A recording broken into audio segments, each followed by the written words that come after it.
여러분 반갑습니다. 오늘 같이 보실 하나님의 말씀은 민수기 3장 13절입니다.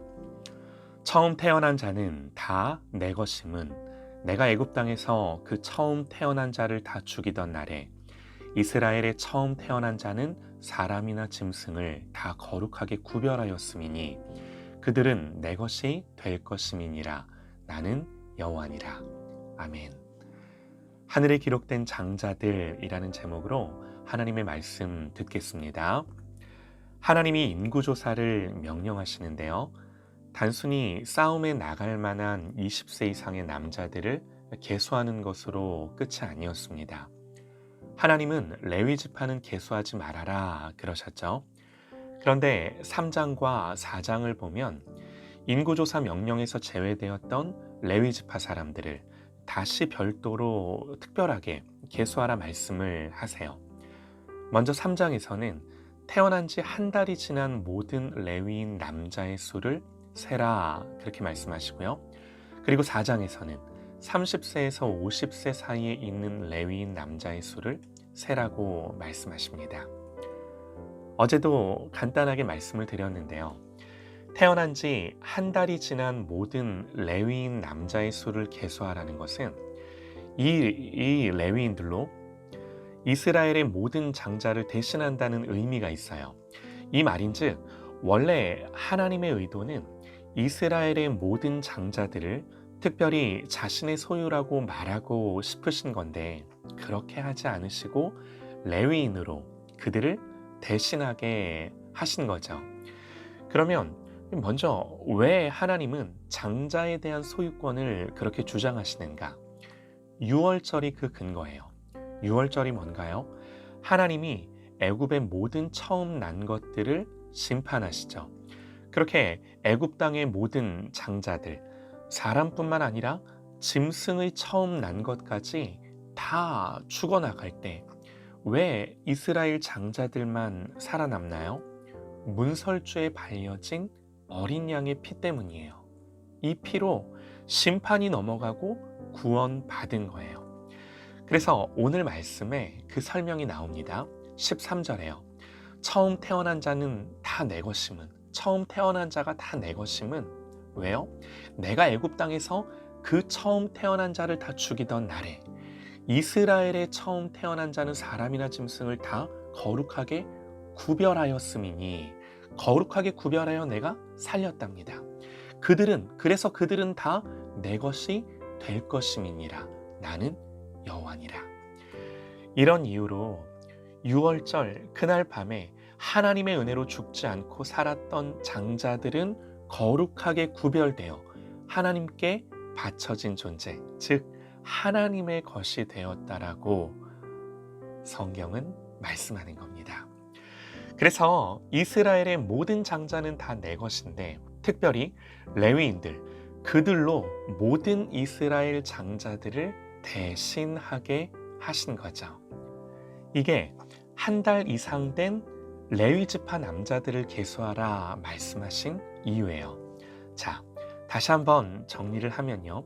6월절 그날 밤 사실은 애굽이든 이스라엘이든 모든 장자는 다 죽어야 했어요. 그런데 이스라엘의 장자들만은 살아요. 왜요? 더 착해서? 아니면 혈통이 아브라함의 자손이어서? 아니죠. 오직 어린 양의 피로. 그래서 원래는 이들도 죽은 자들이에요. 그런데 어린 양이 죽고 그 피로 대신 산 자들이 됐어요. 이 점에서 모든 장자의 목숨은 하나님 거라는 거예요. 그러면 하나님이 이스라엘의 장자들을 취하셔야 되는데 그 대신 레위인들을 취하신 거죠. 그러니까 여러분, 이스라엘의 모든 장자들은 레위인을 보면서 생각해야 하는 거죠. 아, 원래는 내가 하나님께 바쳐졌어야 했는데 저 레위인들이 나를 대신해서 하나님께 드려졌구나. 이걸 깨달아야 하는 거죠. 이것이 이스라엘 공동체 안에서 레위인들이 가지는 의미였습니다. 한마디로 여러분, 레위인들은요, 이스라엘 장자들의 대속물이었어요. 자, 그러면 우리의 질문은 하나님은 왜 이런 절차들을 만드셨을까 하는 거예요. 여러분 이미 정답을 아실 것 같아요. 이 모든 내용은 누구를 가리키나요? 이 모든 말씀은 예수 그리스도의 구속사역, 대속사역을 드러내기 위함인 거예요. 장자들은 본래 애굽에서 나오던 날 다 죽어야만 했습니다. 그런데 하나님은 어린 양의 피로 그들을 살려주셨어요. 그래서 이스라엘 장자들은 죽지는 않았으나 본질상 하나님이 당신의 것이라고 주장하는 존재들이 된 거예요. 그런데 하나님은 다시 그 장자들을 레위인으로 대속하셨습니다. 레위 지파를 보면요, 그들에게는 땅의 기업이 없습니다.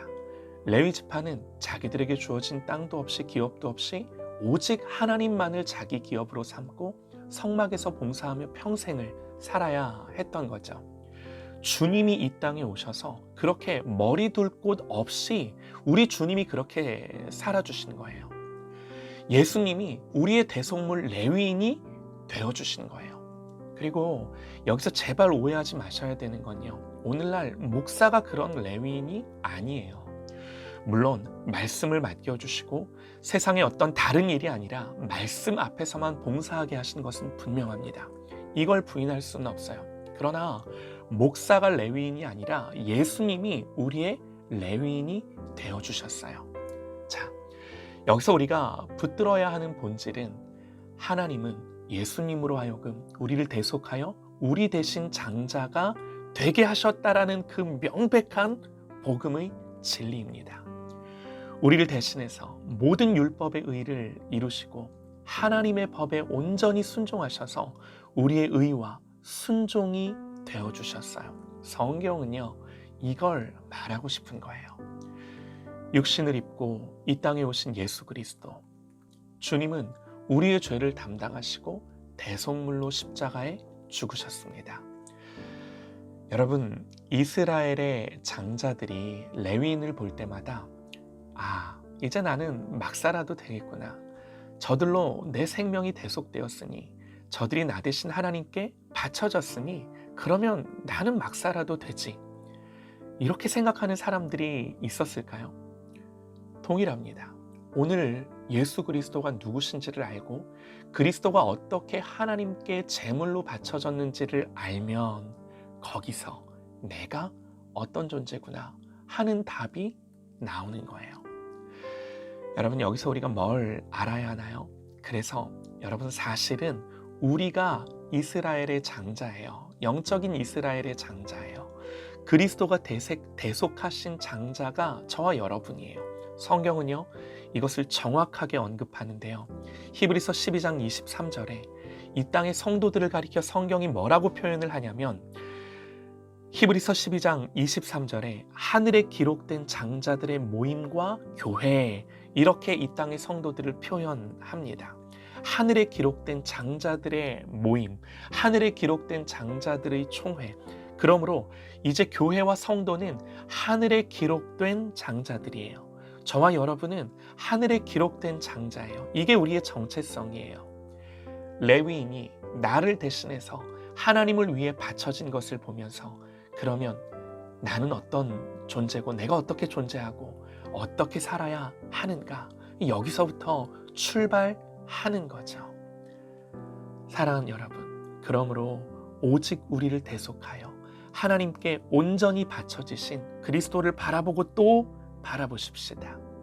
계속해서 그분을 바라보고 생각하고 묵상하고 가까이 하십시다. 이게 우리의 본분이에요. 여기서부터 우리는 우리의 인생을, 우리의 삶을 출발하는 거예요. 하나님이 은혜 주셔서 저와 여러분을 그렇게 우리 주님께 매여 살게 하시기를 간절히 소망합니다. 이것이 광야를 지나야 하는 이스라엘 공동체에 주신 하나님의 말씀입니다. 이 말씀 위에 견고히 서는 저와 여러분 되시기를 간절히 소망합니다.